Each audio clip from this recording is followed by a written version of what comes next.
We feel really fortunate to have two that can play and play at a really high level. Corpusala will start tonight, and again, we feel like we have two that can go at any point. So there was a time when the Edmonton Oilers probably weren't going to beat you 2-0. That wasn't their preferred style of play. Now they can.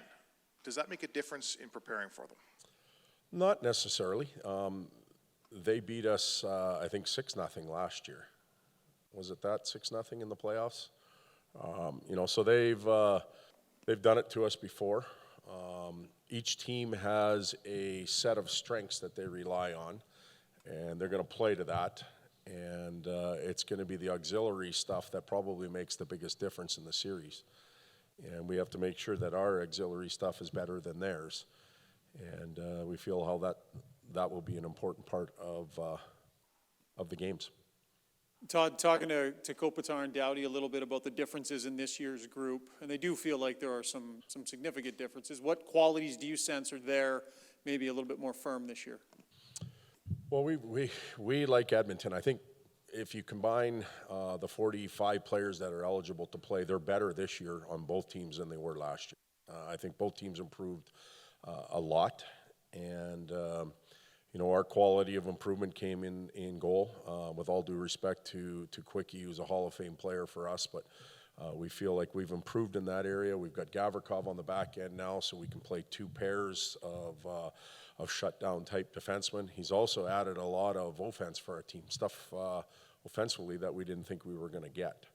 And then there's been other additions, but the big thing for us is having gone through a playoff series with Edmonton last year and being able to put the equipment on, feel the building, know what's upcoming, makes a big difference for us. We're not talking about being first-timers anymore. We have that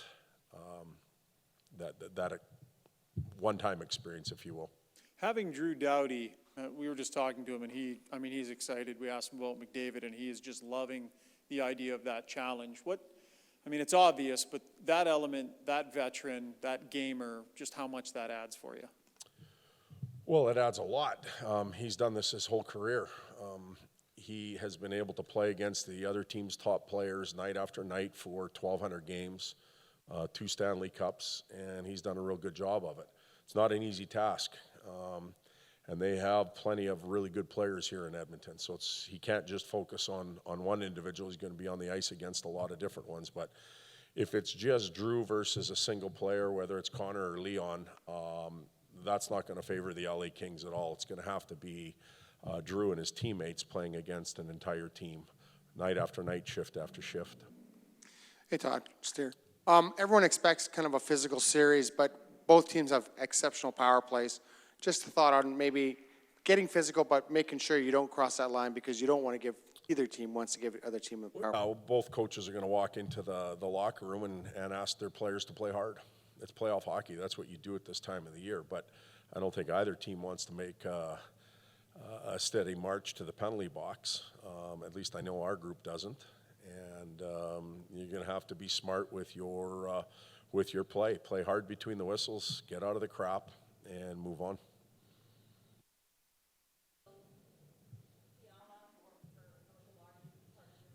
No. They could be. I'm not ruling, no.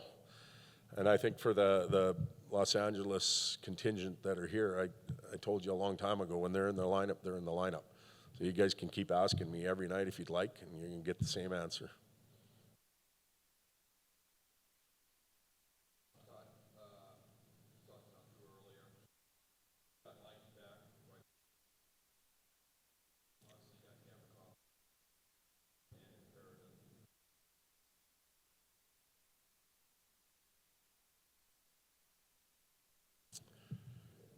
Yeah, it's important.